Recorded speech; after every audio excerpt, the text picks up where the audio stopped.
Hello student, I am Mixing, your English teacher. Today I am going to teach you present continuous tense. Okay, so शुरू करते हैं. Present continuous tense क्या होता है इसका वो देखते हैं, स्ट्रक्चर कैसे बनता है. पहली बात तो बेटा हमारा क्या है कि हमें पहले पहचान ही जाननी है कि कैसे इसमें मतलब होता क्या है ये टेंस जो क्या होता है. तो समझ लें शॉर्ट में, जो भी आपका काम चल रहा है वही हमारा क्या है, कंटिन्यूस है. इसका नाम क्या है, कंटिन्यूस है. इसे इम्परफेक्ट भी कहते हैं, इम्परफेक्ट जो कि होने वाला है, पूरा होने वाला है. जैसे मान लो कि मैं पढ़ा रहा हूँ तो कुछ देर बाद कहूँगा मैं पढ़ा चुका हूँ. तो ये जो कंटिन्यूस होता है तो हमारा काम कुछ टाइम बाद पूरा होने वाला होता है. क्लियर. तो समझ लें कि जो भी काम जारी हो वही हमारा क्या है, कंटिन्यूस है. अगर वो प्रेजेंट में जा रही है तो प्रेजेंट हो जाएगा, और पास्ट में जा रही है था तो पास्ट हो जाएगा, अगर आगे जारी रहेगा तो फ्यूचर हो जाएगा. क्लियर. फिर भी फॉर्मेलिटी के लिए देखते हैं, अब डेफिनेशन देखते हैं जो बुक्स के अकॉर्डिंग होता है ना. जैसे रट्टा मार होता है वो देख लेते हैं. वैसे रट्टा मार का कोई वजूद नहीं है, मैंने बोल दिया आपको कि जहाँ भी कोई काम जारी रहे वही आपका क्या है, कंटिन्यूस है. अगर काम प्रेजेंट में जा रही है तो प्रेजेंट हो जाएगा, पास्ट में जा रही है तो पास्ट हो जाएगा, फ्यूचर में तो फ्यूचर हो जाएगा. क्लियर ना. तो बेटा देखते हैं लास्ट में आपका क्या आते हैं, ये कॉमन वर्ड आते हैं, रहा है, रही है, रहे हैं आदि वर्ड आते हैं. और कभी कभी क्या आता है लास्ट में आपके, हुआ है, हुए हैं, हुई है, ऐसे वर्ड भी आते हैं.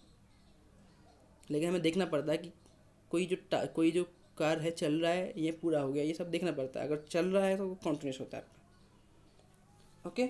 अब देखते हैं इसका स्ट्रक्चर, ये भी मैटर करता है. मैंने आपसे पहले भी कहा था अगर आपको टेंस पढ़ना है, अगर आपको टेंस अगर आ गए तो आपको सारी ग्रामर की जो आपकी ना जो रुचि है, जो आपका इंटरेस्ट है ग्रामर में, अपने आप ही बढ़ेगा. टेंस कैसे पढ़ने हैं आपको, दो चीज़ टेंस के लिए, डेफिनेशन और स्ट्रक्चर. और थर्ड आपका क्या है, वोकेबलरी. वो तो आप धीरे धीरे कर लोगे. लेकिन बेटा अगर आपको डेफिनेशन मालूम नहीं है, आपको स्ट्रक्चर मालूम नहीं है, तो आप कुछ नहीं कर सकते. जहाँ आपको टेंथ तक नहीं आते तो आप लोग टेंथ में या नाइन्थ में या 11th में क्या कुछ कर पाओगे, कुछ नहीं कर पाओगे. आप राइटिंग सेक्शन नहीं कर पाओगे, आप रीडिंग सेक्शन नहीं कर पाओगे, आप लिटरेचर नहीं कर पाओगे.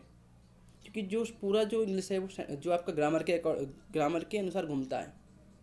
हालांकि आपको आंसर मालूम है लेकिन आप लिखोगे कैसे बिना ग्रामर के, समझे. तो अब देखते हैं इसका स्ट्रक्चर. पहले देखते हैं अफर्मेटिव. सब्जेक्ट, ओके, फिर इज़ारम, फिर एम बी फर्स्ट में आएंगी, then object and then etcetera. Clear. कुछ भी नहीं है. देखो सब्जेक्ट तुम्हारा आता है, इसके बाद आपको क्या लगाना है, एस आर एम. सिंगुलर में एस और प्लूरल में आर. और आई हमेशा फॉलो करता है एम को. जैसे I am are teacher, I am teaching English, है ना, ऐसे. अब देखिए इसका एग्जाम्पल अफर्मेटिव का. जैसे मान लो मैं स्कूल जा रहा हूँ, होता है ना. जैसे मान लो मैंने बोल दिया मैं स्कूल जा रहा हूँ, तो ऐसे बोलेंगे ना, I am going to school. वह पढ़ रहा है, ही इज़ रीडिंग. ओके. तो नेगेटिव में क्या करना है कि हमको नोट लगाना है, किसके बाद, तुरंत इज़ार के तुरंत बाद. और हमारे हमेशा जो तुम्हारा नोट है बेटा वो कहाँ आता है, हमेशा एच बी के बाद ही आता है. क्लियर. तो नेगेटिव में एच बी के बाद नोट लगा देंगे, इज़ार के बाद, और बाकी सब सेम है. देखिए एग्जाम्पल. क्या नहीं, जज मुकदमे की सुनवाई नहीं कर रहे हैं, तो ऐसे कह देंगे द जज is not hearing the case. क्योंकि जज साहब हमने कहा है, एकले को कहा है. ओके. मान लो कि वह स्कूल नहीं जा रहा है, तो हम कहते हैं ना, he is not going to school. Okay. अब देखिए नेगेटिव और इंट्रोगेटिव नेगेटिव. तो इंट्रोगेटिव में क्या होता है आपका ना, जो आपकी एच बी है, इज़ारम है, उसको हम आगे ले आएंगे. अगर उनसे पहले अगर आपका डब्ल्यू एच वर्ड है तो उनको सबसे पहले ले आएंगे. क्लियर. ओके. तो जहाँ आपका ना जो डब्ल्यू एच वर्ड है, अगर वो आता है, जैसे कौन, कहाँ, किसने, ये सब वर्ड आते हैं, तो आपको पहले रखने पड़ते हैं ये सबसे पहले. इनके बाद आपकी एच बी आती है. देखिए डब्ल्यू एच वर्ड, इज़ारम, subject, then M B first में आई एन जी और ऑब्जेक्ट. ठीक है. अगर मान लो कि बेटा आपका नोट आ जाए तो उसको हम रखेंगे सब्जेक्ट के बाद. कोई भी आपका इंट्रोगेटिव सेंटेंस है उसमें आपको नोट लग रहा है तो सब्जेक्ट के बाद ही आता है हमेशा, याद रखना. देखिए एग्जाम्पल.